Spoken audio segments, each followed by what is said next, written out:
この番組はご覧のスポンサーの提供でお送りします。Alrighty, welcome everyone. I'm Teeaboo, and I am here once again for Bakemonogatari. This time it's episode 2. And before we get into episode 2 proper, I want to talk about episode 1 a bit. So I'm pretty disappointed in the way that the episode 1 reaction turned out, and for more reasons than the obvious. The obvious reason would of course be that I lost the video, and so it's this kind of crappy audio-only sort of reaction. The second would be that I didn't talk much during the actual episode itself. I was kind of enthralled by what was happening and just trying to figure things out. But the most important reason is that I don't think I got it. I don't think I got the episode, if that makes sense. I don't think I grokked it or understood it in fullness.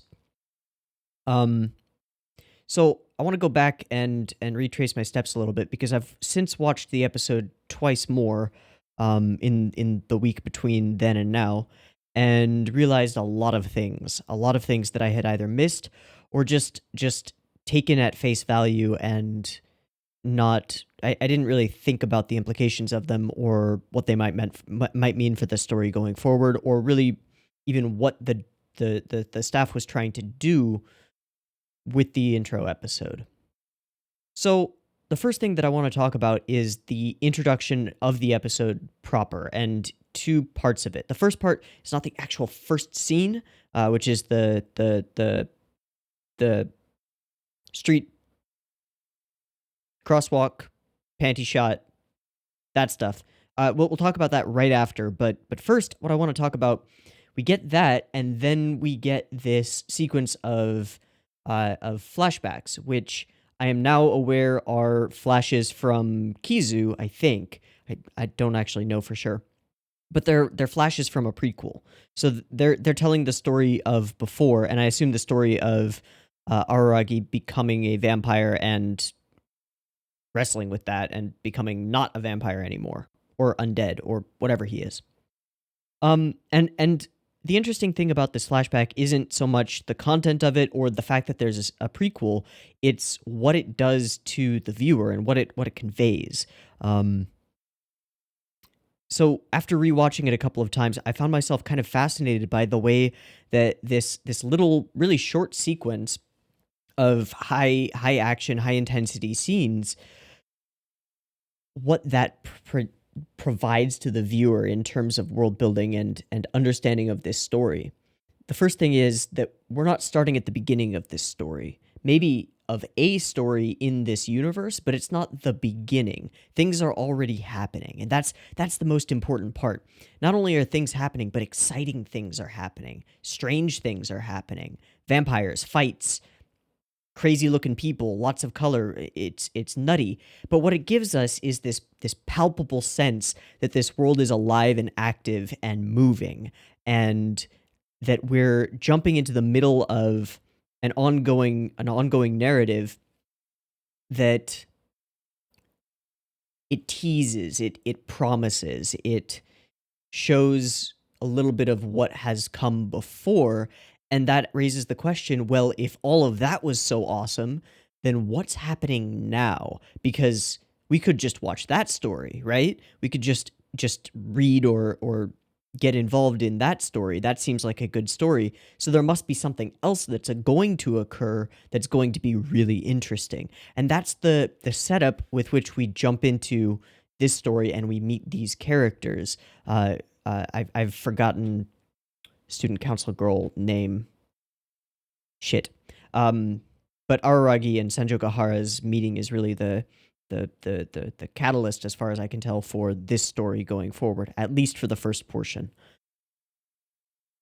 So that's really clever and really cool to show flashbacks to a story that you haven't produced yet and might never produce. You know, I don't think Shaft knew that they would make Kizu, but to throw those into the first opening scenes of your first episode of your big name show in order to let the audience know that there are things going on. There's stuff happening here. That's fascinating. jumping back from there, as promised, to the actual first scene, the crosswalk, the streetlights, the signs, and most notably the panty shot, uh, and certain things about it. The panty shot, the timer, the focus on Araragi's eyes, and the perspective. It all comes down to perspective. It all comes down to gaze. And what this scene is telling us, and I only realized this a couple viewings in because I'm an idiot, um, is that we're going to be looking through characters' eyes. Specifically, in this case, Araragi. We haven't gotten to know anybody well enough to look through their eyes yet, but we could. I feel like we'll probably switch perspectives at some point and do some focusing on that, on how other people gaze at other things, and so I'm going to be keeping an eye out for that. But there's an immense focus on Araragi's particular perspective, and that's why we get the panty shot and the extreme focus on it. He's a young man, she's an attractive woman, he sees panties, he's gonna look. And the timer makes it, it's from the moment her skirt goes up and he realizes it until it falls. It's this window, it's this moment, it's this framing device of his perspective, and it cues us in, or it should cue us in, that this is the character through whose eyes we are going to see this world, who is our experience point. And that's kind of cool. It's not something that's totally unique, like shooting a film from a character's perspective or shooting portions of it in a way that is obviously their gaze or what they see and what they care about. That's not terribly unique, but to do it to the extent that it seems to be happening, to focus on it so deeply and so blatantly, is interesting, at least. And of course, this is reinforced later over and over and over as we see him, twirling the pencil, as he's conversing with what's her face. I forgot her name. I'll remember it. It'll come up soon, I think. As he's conversing with what's her face, and then as he meets and interacts with Senjo Gahara. So that's cool.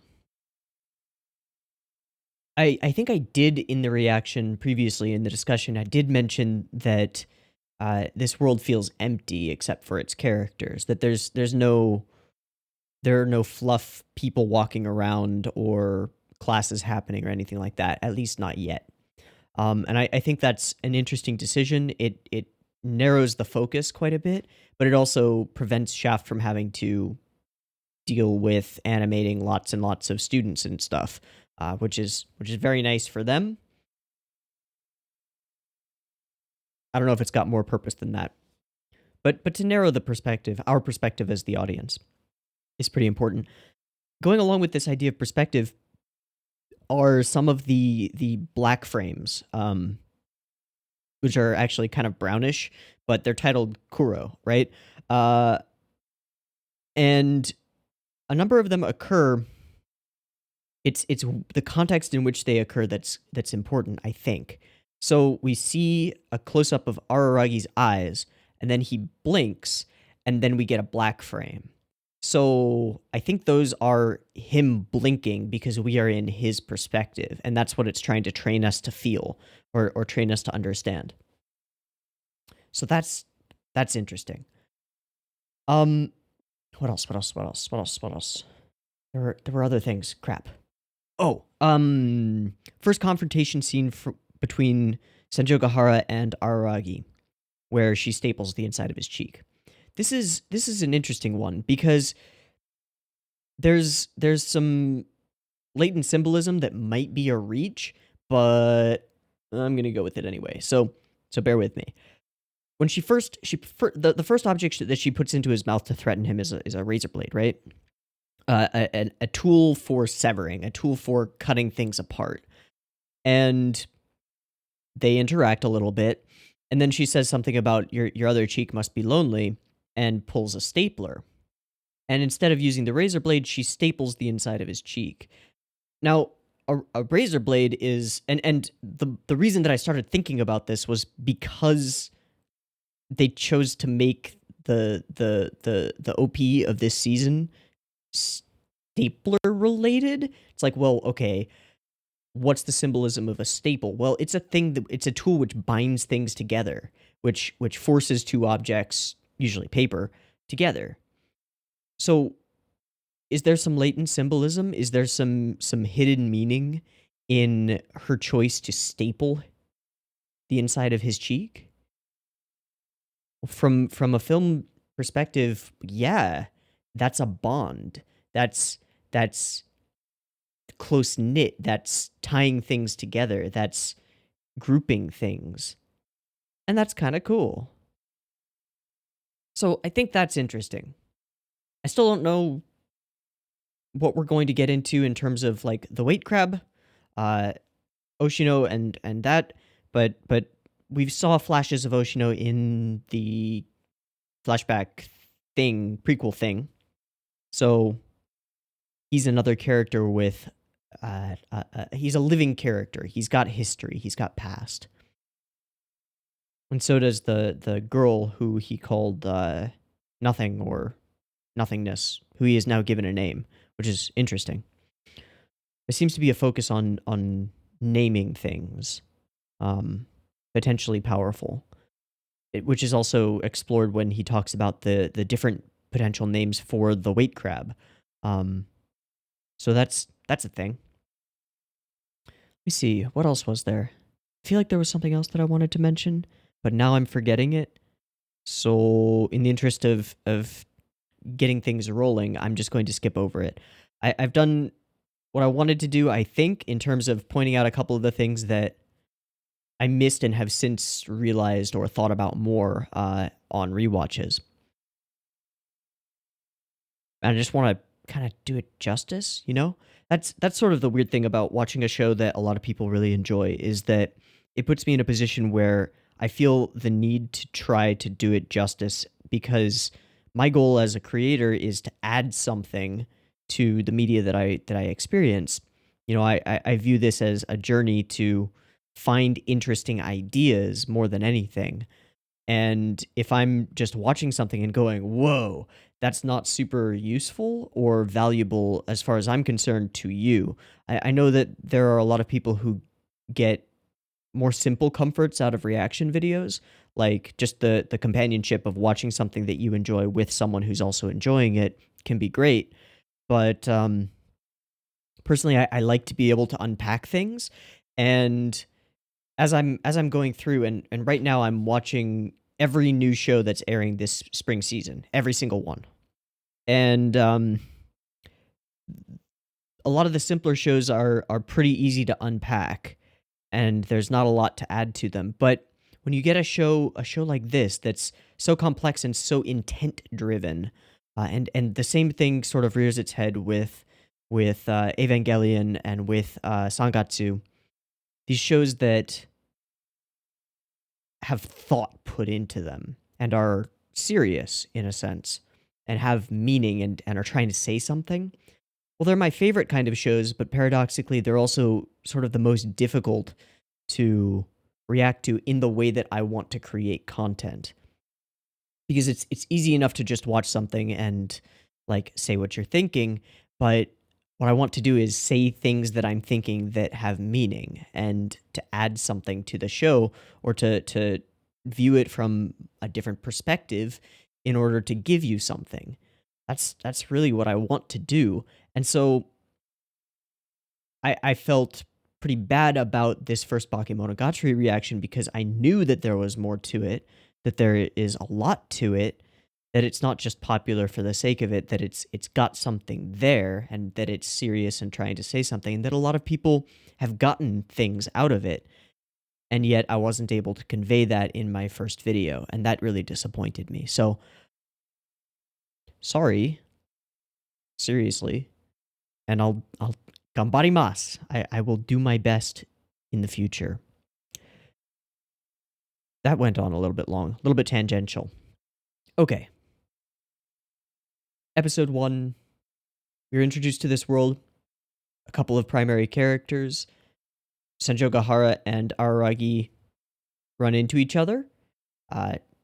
He gets a staple in his cheek, is able to reveal that he is formerly undead and has some remaining abilities from that. We'll see if those come into play later. She reveals that she is weightless. He already knew because he caught her. She reveals that she's weightless, and they go and consult with Oshino, a guy who helped Araragi in his time of metaphysical spiritual need, and maybe can help Senjo Gahara as well. We also met this little blonde young girl who's got some interesting stuff going on. She looks very much like the blonde vampire lady. I think she's a vampire lady. She looked like an antagonistic force in the flashback portion. So maybe she's a reincarnation of that or something. I don't know. Some portion of her spirit put into some other entity. I don't know. Weird, strange, interesting. And now we found out some information about this crab and what is causing Senjo Gahara's weight issues. It isn't an eating disorder, not this time.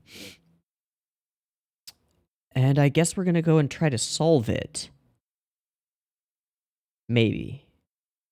Maybe we'll just have lots and lots of character interactions, though.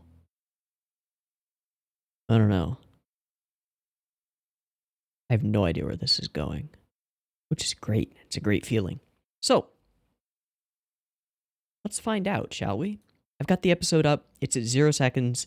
There will be multiple versions of this reaction video. You can find picture-in-picture versions with the video up there in the description over there, and a timer-based version on YouTube, which will have any discussion, run-through, frame-by-frames, whatever, at the end, and it will have a beep-beep timer at the beginning. The beep-beep timer will go boop-boop-boop-beep, and on the beep in the green light is the same frame that Bakemonogatari Episode 2 starts playing on my screen, so if you're playing along, that's probably when you want to hit the button. That beep-beep timer will go right here.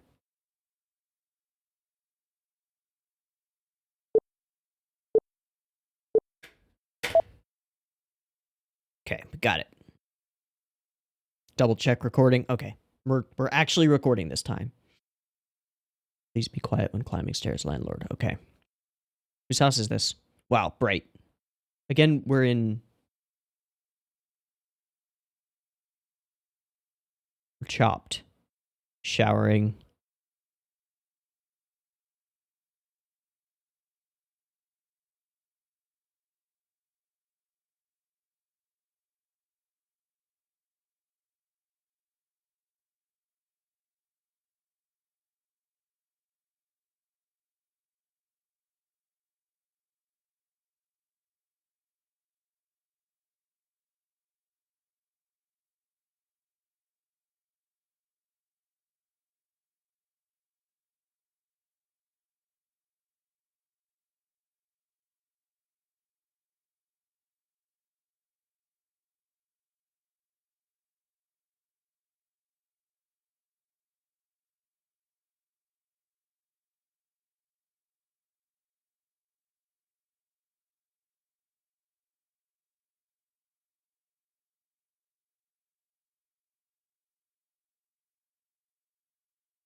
This is where Oshino is. You can only save yourself, right? Western fairy tale, blah blah blah blah blah blah blah blah blah blah blah blah blah blah blah blah blah blah blah.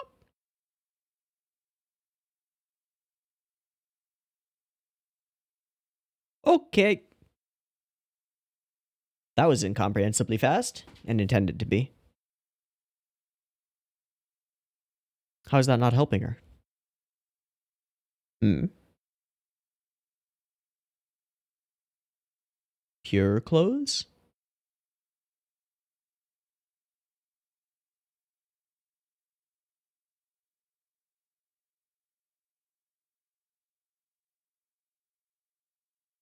Well, what are you going to do for me?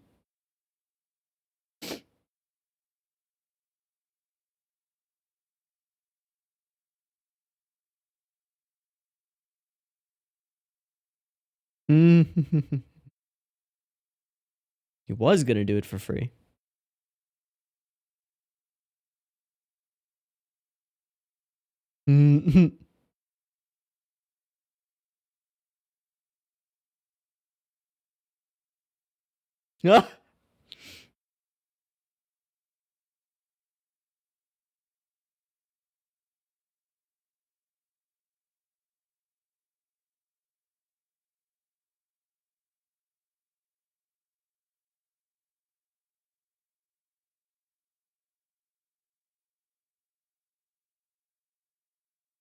Oh.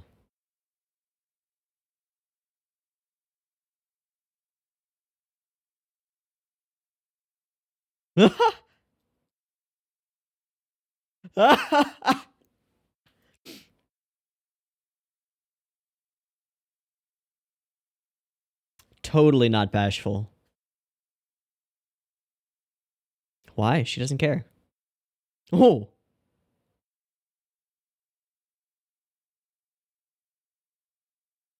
Uh-huh.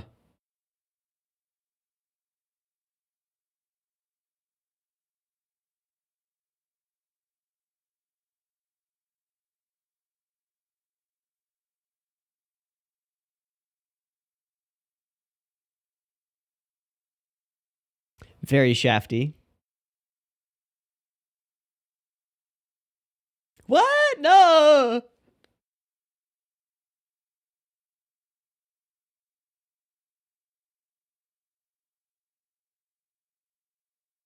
Yep. Yep. Yep. Doesn't have one. Oh. Oh.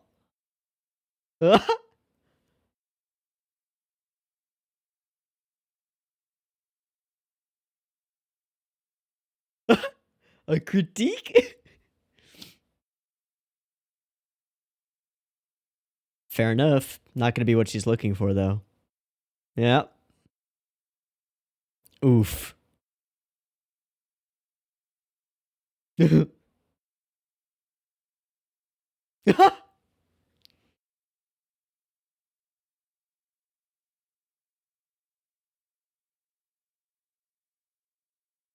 it wrong?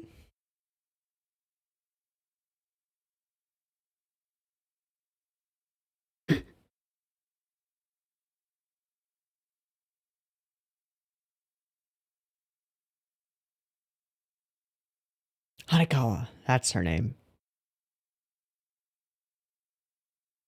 Not anymore.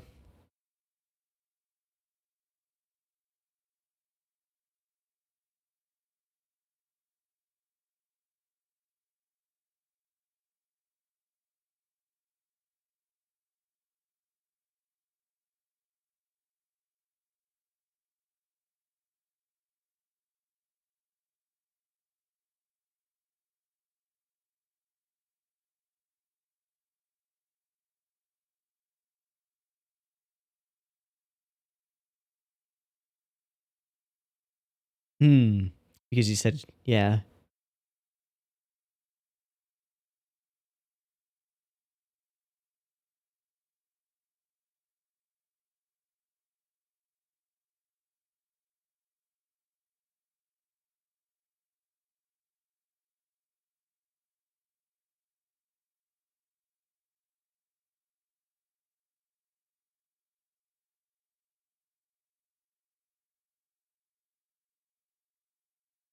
Hmm.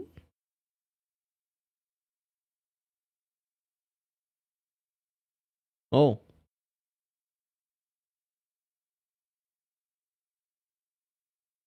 She could be, though.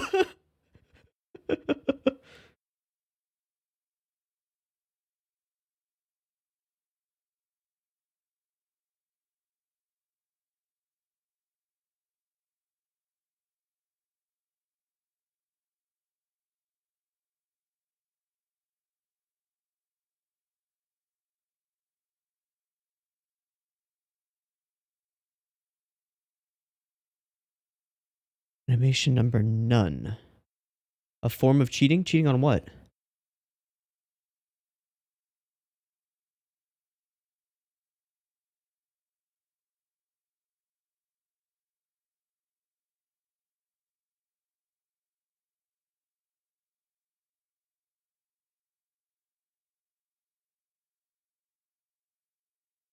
Hmm.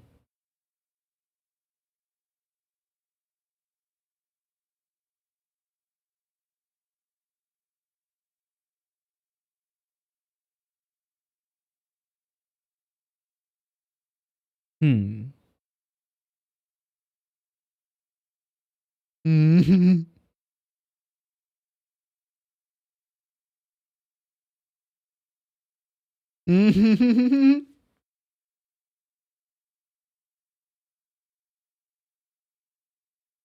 Hmm. Oh. She only weighs 5 kilograms.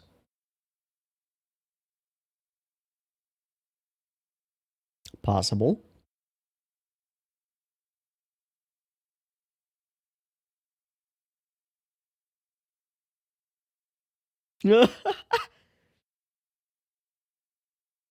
Yes.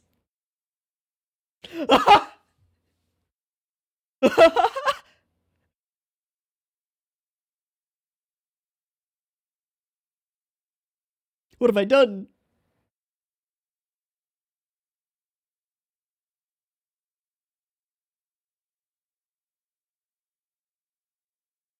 Oof.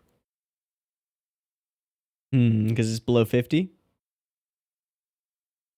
Yeah.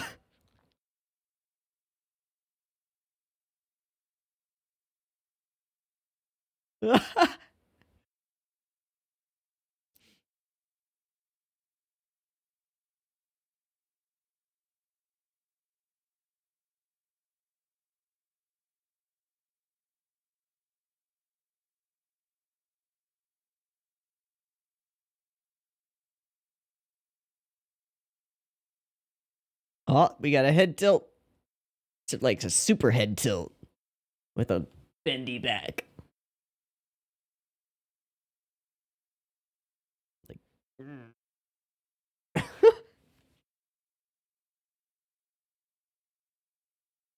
danger, danger, danger, danger, danger, danger, danger, danger. Completely different tone when they're walking through it at night. What's up? Hmm.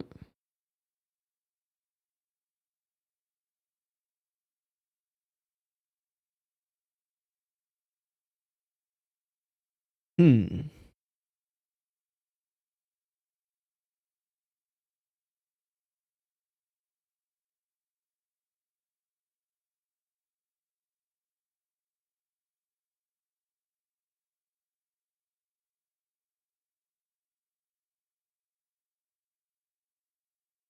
But we didn't see that.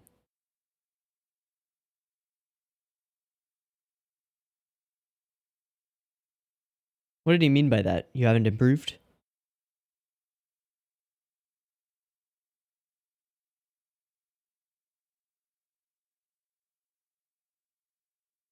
Mm.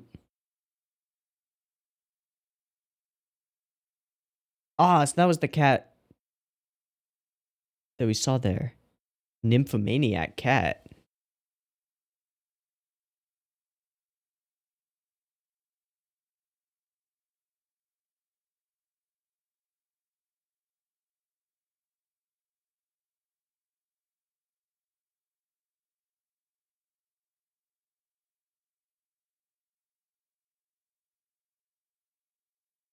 But as gods, they can do what they want. Hmm.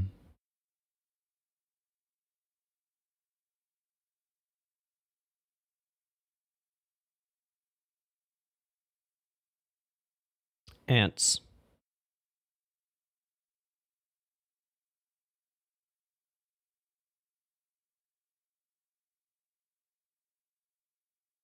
Hmm.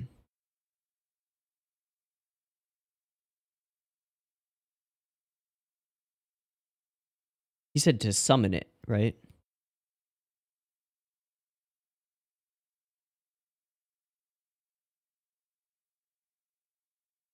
What happens if we look up? This place is right in front of the god. But the god is everywhere, and the god is beside her.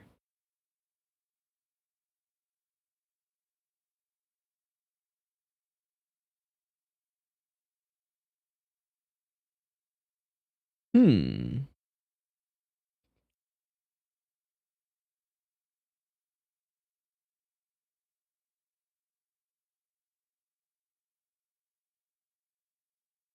Ratcheting up the tension. Cutting style is fantastic.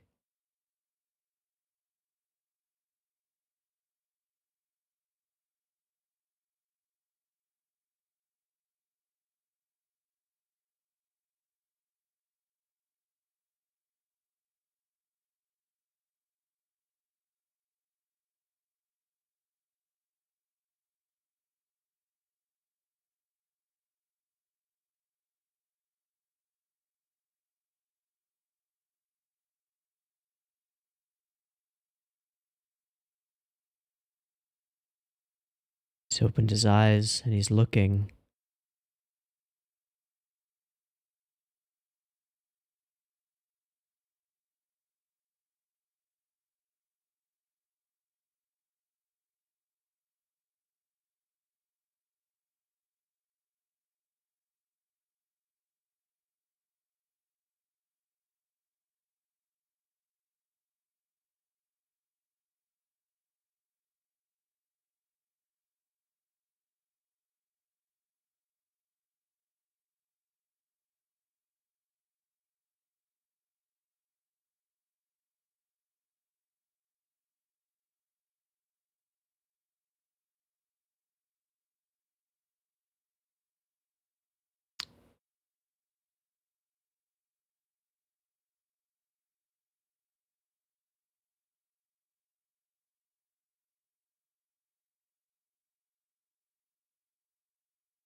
Answer the question.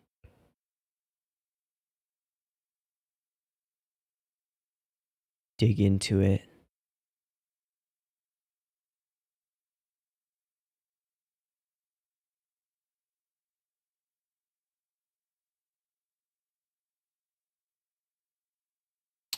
Sexual assault from a position of authority. Demand adultery.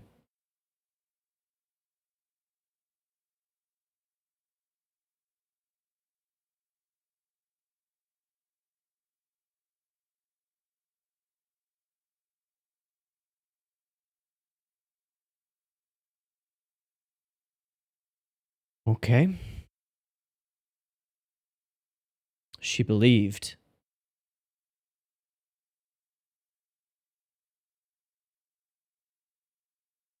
Ostracized.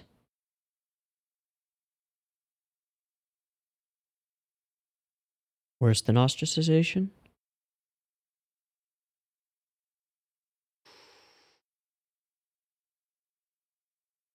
A desire to give in?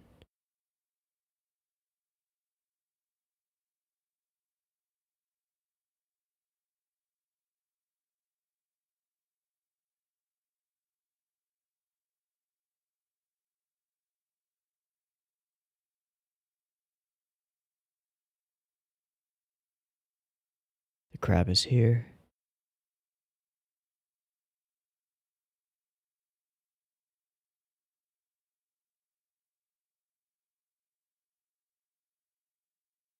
Wow.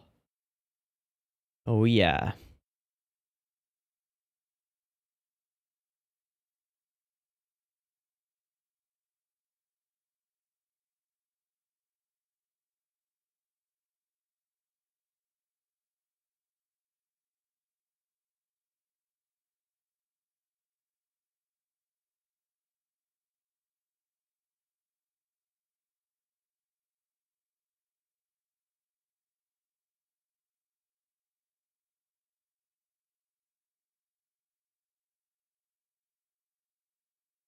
Wow. Wow.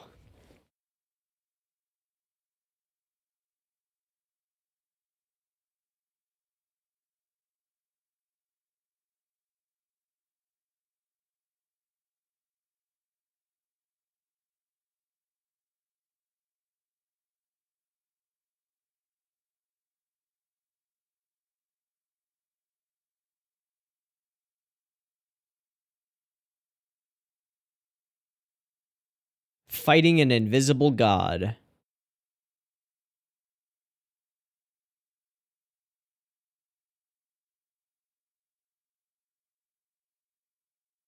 Okay.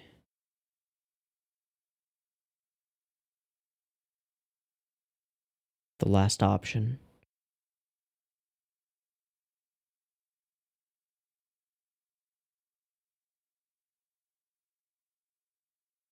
Yeah.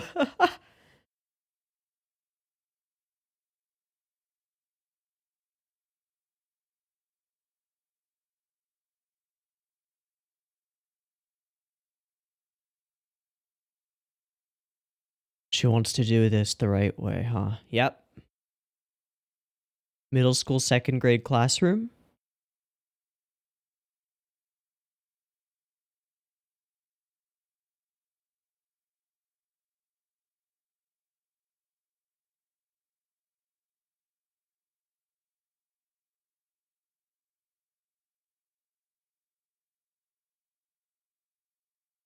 So I'll take on their weight.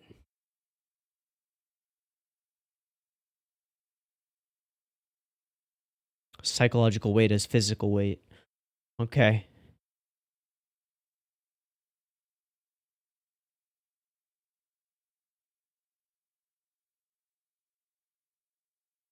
He didn't crush it there, it's gone. A flashback.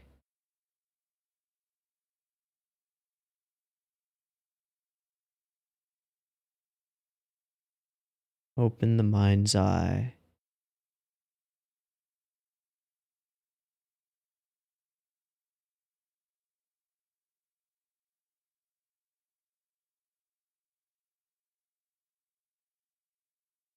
Okay.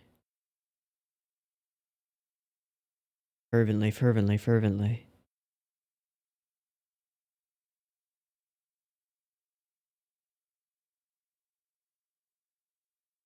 Do it like a beast.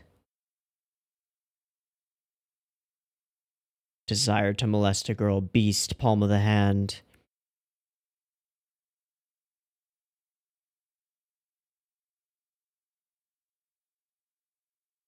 The house falling apart. Two birds fly away.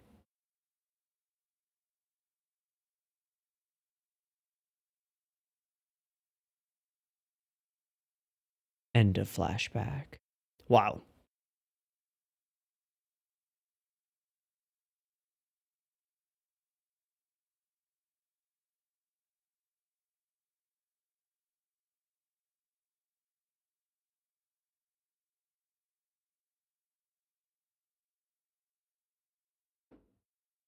Repression. But instead of boxing it up within, she pushed it out.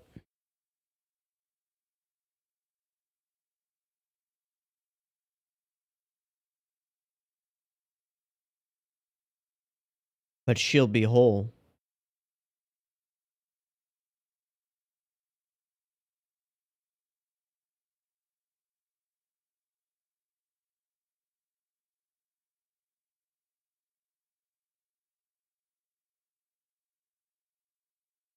And this is a...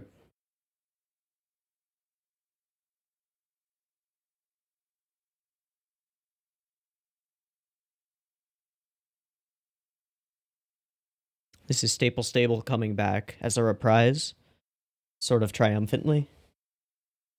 Hmm.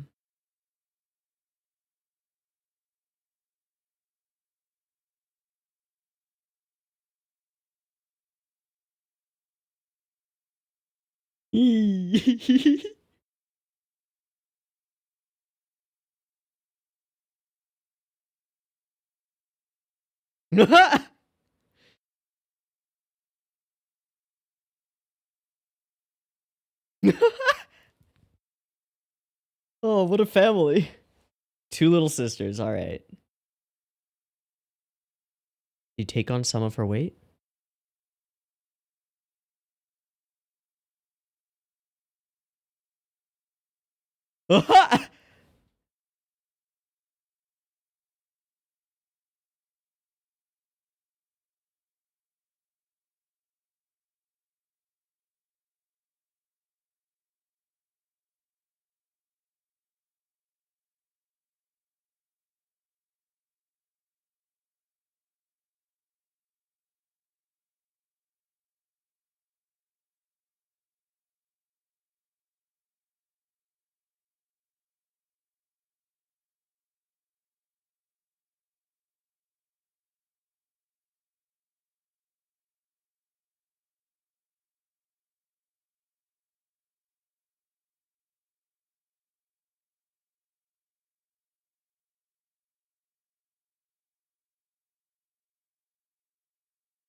Preview? That looks like a preview. Okay. Gonna not watch that. Just spoilers.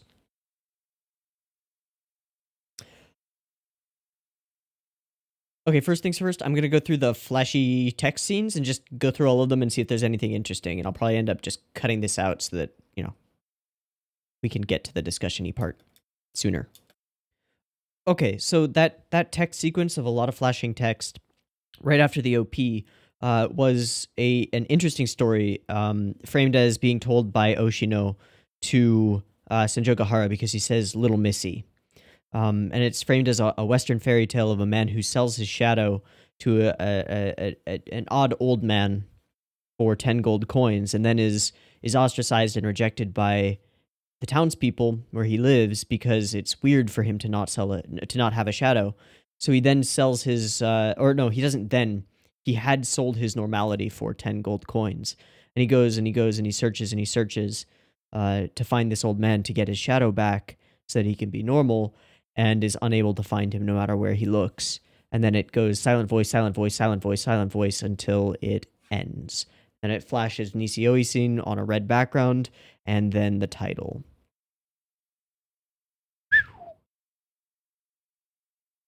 I don't know what that means, but it's pretty cool. Okay, the next one is when Aragi says, like, a man's virginity could spread to a woman. The card says, guys can't either. So it won't spread to a man either. Nice. Okay, I went through and watched most of it again. After rereading the story, I wanted to find all the frames with text and figure out whether there was anything else super interesting hidden in them. There wasn't really some intriguing things, but I also just wanted to get more familiar with the text. And by the text, I mean the show as a whole and the episode as a whole. So I think the first thing and the biggest thing to talk about is the shower and what follows. So it takes up at least the first half of the episode. I'd say probably the bulk of the episode is split into two parts, one being the shower and interactions between Aragi and Senjogahara, and then the ritual, the removal of the weight crab. I was going to call it an exorcism, but as Oshino said, that's not quite right. So when an anime boy and an anime girl let's start that again. When an anime boy is within 100 miles of the main anime girl, and the main anime girl is taking a shower or is otherwise in some sort of situation where she would be nude. Usually it's a shower or in the bath or something like that. What happens? How do you play that script if you're playing it by the book? Boy walks in on girl, maybe stumbles, falls on her in a sexual manner. She gets flustered. He runs away and also gets flustered. She hits him with a fan, probably. Something along those lines. What happens instead is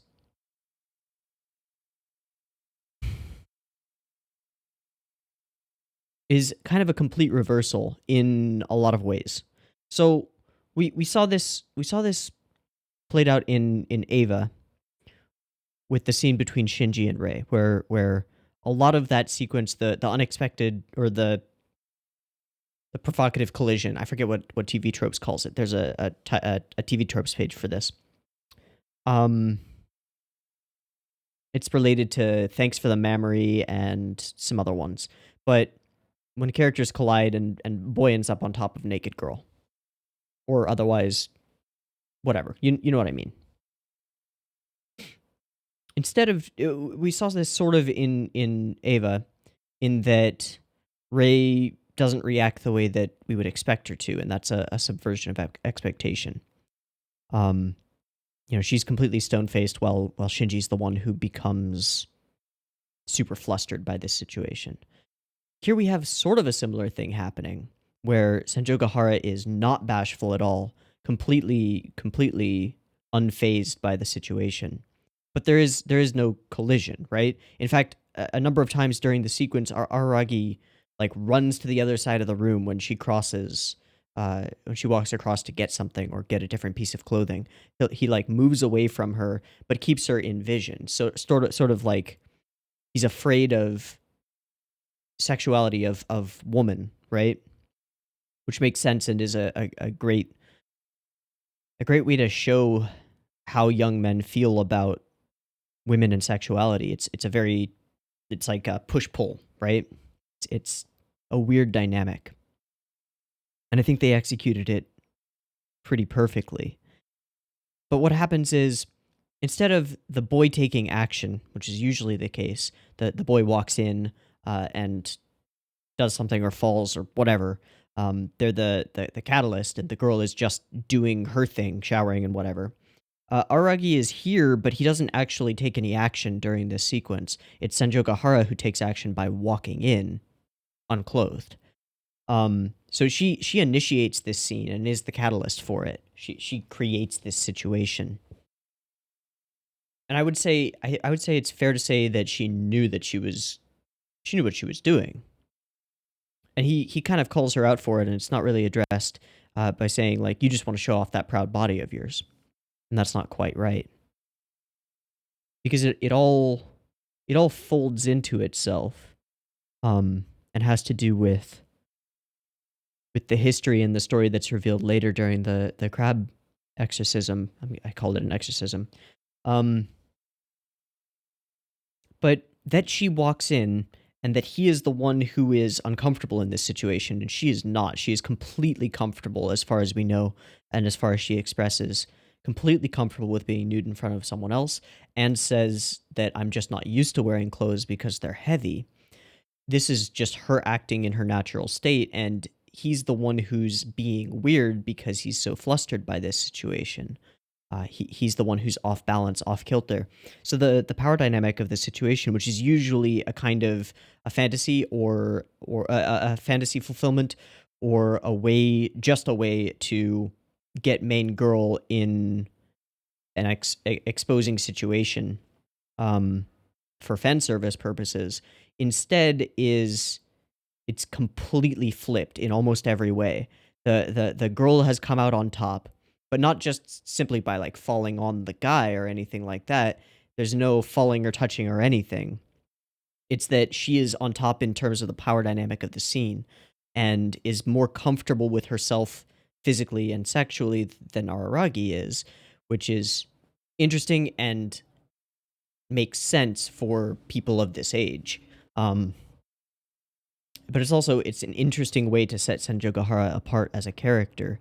Uh, she called herself a tsundere in the last episode, and she has acted entirely unlike one in this episode. Although she does have some of those traits which show themselves in their banter. The banter is fantastic and kind of lovely. I guess credit to Oisin for that because he's the writer, and I'm sure that that's a direct takeaway, and that's one of the stronger parts of the show. I've heard many times that the show is mostly dialogue um, focused, and a lot of the interesting stuff happens between characters in the banter.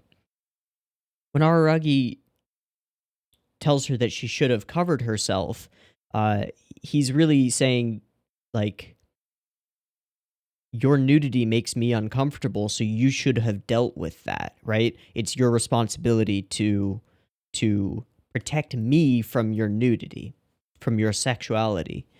It's your responsibility to not put that on display and make me uncomfortable. And her response is to kind of brush it off by saying, I don't want to do something a poor person would do, which is interesting. It makes her seem haughty, but it's also ignoring where he's coming from almost entirely. She's got her own reasons for wanting to do this the way she's doing it. And she's kind of self-contradictory when she later, she's teasing him and he asks, "What's your motive? What are you going for? What are you doing? What are you trying to accomplish here?" And she just says, "This is a special service as a reward." She's fully aware of the impact that the female form would have on a boy this age. And she's confident in herself and her own form that it will have such an impact. She knows that this is an exciting, titillating moment for Araragi. And part of the oddness that he deals with is that he's trying to act as though it's not.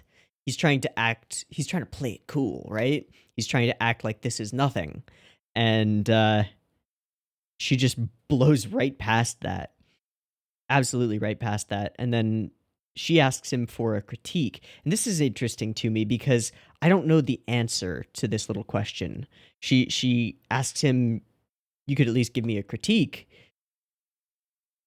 What's the answer? What's the thing that she's wanting to hear? Some kind of criticism? Because he's entirely flustered. He's not going to be able to come up with any kind of reasonable statement. And so he panders, kind of, just saying, "You have a nice figure, I guess?" And she shuts that down completely. That's not what she wants to hear. So we know one thing that's not the answer, but I don't know what the answer actually is. That's interesting. And then the conversation takes a turn toward Hanakawa, and Senjogahara confirms that Araragi does not have a crush on Hanakawa. Although we've seen him look at her in a sexual way, the very first scene of the show, and also during their conversation, there was some focus on her body. But he shuts that down and says that Hanakawa looks after others, that the most useless people are pitiful, and that's a misconception. I don't really get this sequence, but it's interesting. They will definitely be used. There is an interesting little contradiction here that the useless people will be those who will be used, but used for what if they're useless, right? But that's kind of semantic. And then that leads to Senjogahara saying most useless people are just the most foolish people, and then it transitions smoothly into her realization that she hasn't dried her hair, at which point she takes off her overshirt that she had put on.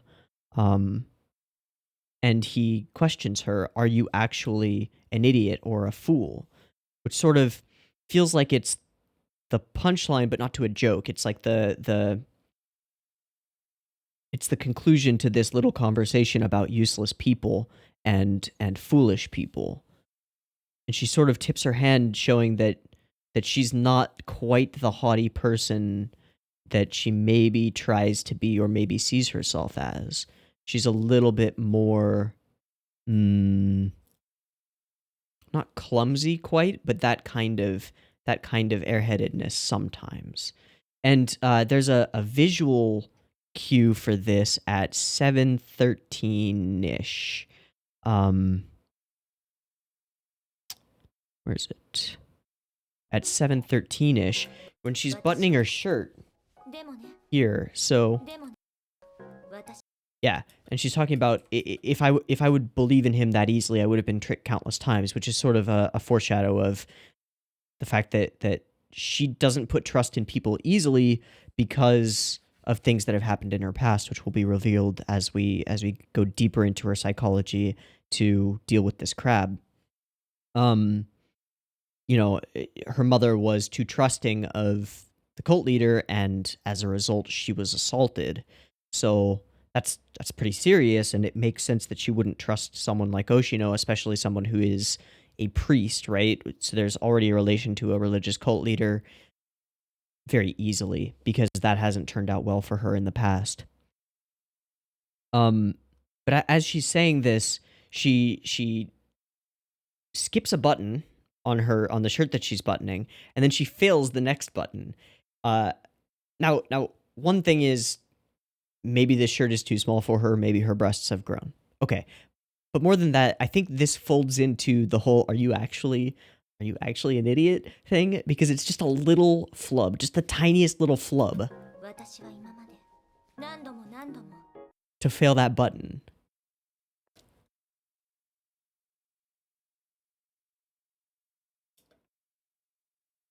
And it's directly before could it be that you're just an idiot?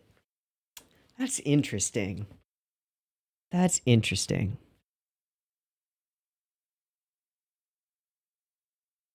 So this first portion of the episode is by far the most interesting part to me, because we're building and growing our characters. I took it as kind of self-evident that they would be able to exercise the crab, and as the situation was revealed, while it's well written, it doesn't stand out to me that much. It's well written, well shot, really well composed. The music is perfect. It's gorgeous. It's a great sequence, and the way that we go from there's a sequence of fast cuts like that, cut, and then we go to this this wide shot that holds for a good while, and then we go cut again, and then we return to that wide shot for some more dialogue. That might have actually been the second iteration of it. And then we go into this sort of hypnosis situation where he's asking her simple questions, leading into deeper and deeper questions, and completely ignores any time she refuses to answer a question. But there are interesting times that interesting blah blah blah. It's interesting which question she refuses to answer. So then she closes her eyes. We get this sequence where we have these moving shadows, which are awesome. Again, something that I've been looking for recently. It's very shafty, but it's also very trigger-y. I watched the Making of Kill la Kill documentary just a few days ago, and there was a portion that talked about this kind of using shadows or lines in the hair and having them move to create intensity, and that's what this does here. It lets us know that shit's going real, and it also has us start to focus on shadows, which is interesting because when she opens her eyes after the questions come through, which they do, and the last question is her most painful memory, which leads us into the backstory, which is horrible, but sensible. It fits. There's an interesting use of real photographs blended with animation. Her mother is usually portrayed as a photograph of a woman with the face removed and various things put here. And there's it's also the OT of mother, or I guess it would be Ka, I'm not sure, is removed, right? So it's a portion of her memories and her relationship with her mother that's censored and that's cut away, the same way a picture with a cutout in it would be. But I think this is just another way to express that, and it's fantastic. We got Aiueo, which is the order of the Japanese vowel sounds, so kaki kukeko tachi tsute to. So that's just a thing. I don't know why. And then we get confirmation of what I was talking about earlier with the black frames, the kuro, or the other things. So we've got upper and lower in this case, and they spread as she's asked to open her eyes. And then, yeah.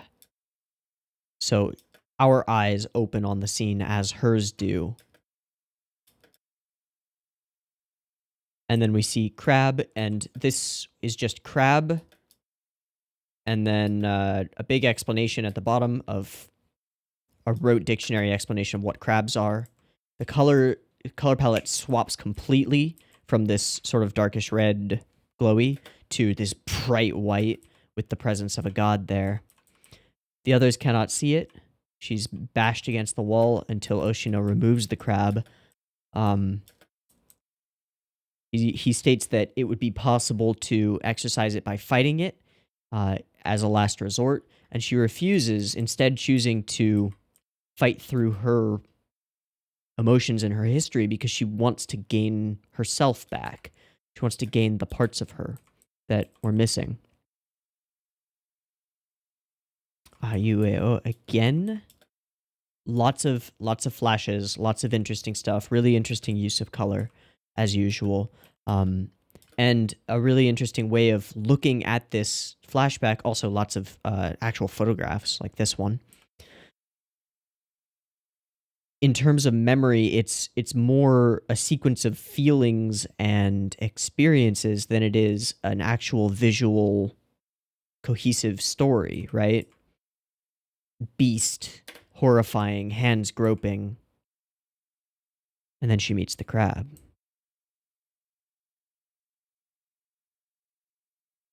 And then as the crab recedes, Oshino explains that she had cut her ties, chosen to cheat herself, which calls back to the conversation that they had earlier where she was saying, where Araragi was trying to tell her that she hasn't done anything wrong and isn't cheating. She chose to cheat herself.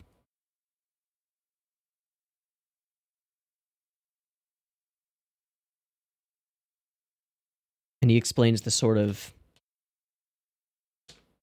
supernatural psychology that's going on here. That she met the crab. What did he say about it last episode? That it's not something you could try to meet or something like that? That it probably, it appears when needed or when desired. So she meets the crab in her time of need when she needs to cut off a part of herself. And it takes more than she bargained for. Which again kind of calls back to this idea of the shadow, right? I'll sell my shadow for 10 gold coins, but in reality you're selling your normalcy, and you might not be able to find the old man to sell it, to buy it back. But she does find the old man and does buy it back. Another thing that ties in is that the crab is revealed as a shadow under Senjogahara when she opens her eyes and freaks out about it. There. Yeah, it appears as a shadow. But then it's all bright white. Light and shadow sides of a coin type of thing, maybe.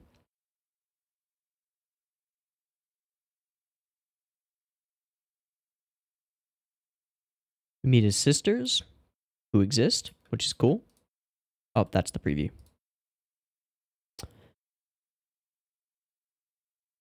Again, as before, the composition, the backgrounds, the design, the foreground objects that obscure the frame are all amazing.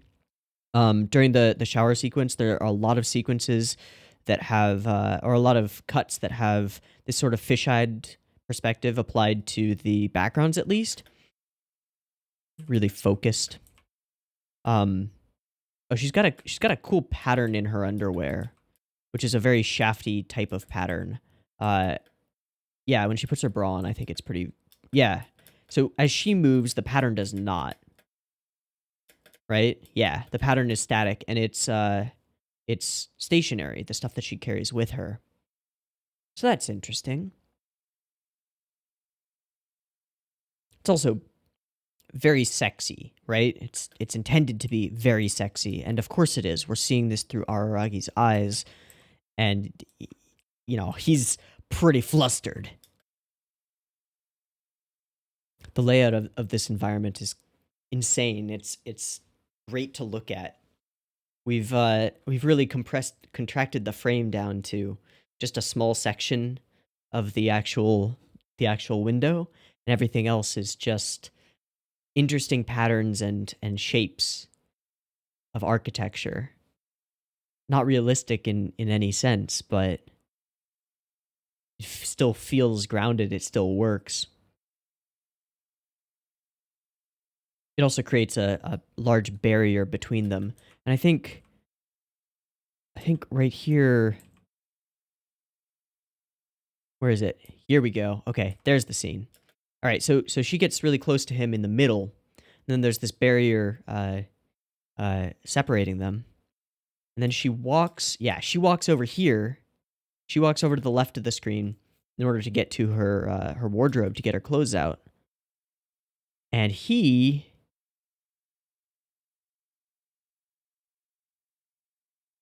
runs away to the other side. They're inhabiting two different sides of this space.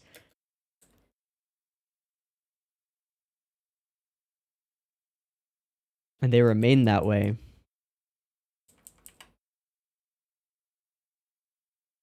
But then he comes back.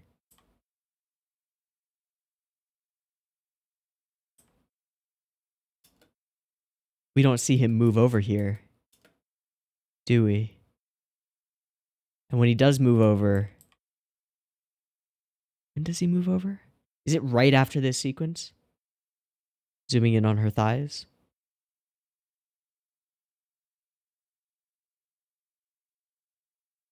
Yep. Yeah. He got a lot closer. So he's able to get closer to her once she starts to reveal a vulnerability. A little bit of stupidity. But then they're immediately split apart again. And then they switch sides again. Again running away. That's kind of fascinating. And it mirrors the dialogue.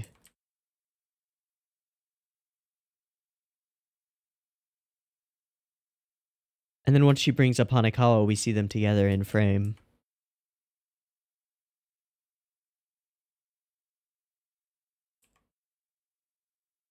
Crab is very delicious. Okay, and then we go to Oshino's place. The walk there is very different in terms of tone, as the lights have changed to this red, and the music is ominous and foreboding, kind of creepy. There's this bright, almost too bright lighting and a bit of glow around the characters, partly because she's wearing all white. Lots of really interesting backgrounds and layouts.